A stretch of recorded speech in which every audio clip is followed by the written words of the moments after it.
Albion's FA Cup journey continues at the Bet365 Stadium where they face Stoke City. Belief is growing that Brighton can go all the way this season.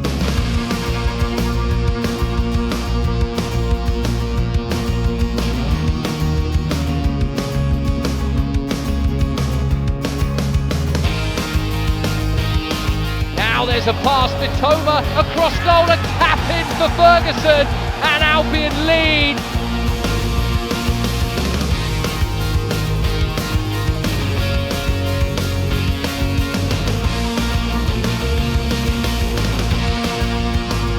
Options left and right, they're queuing up.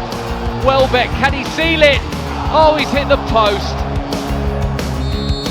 And that's it. The Albion are into the quarter-finals of the FA Cup.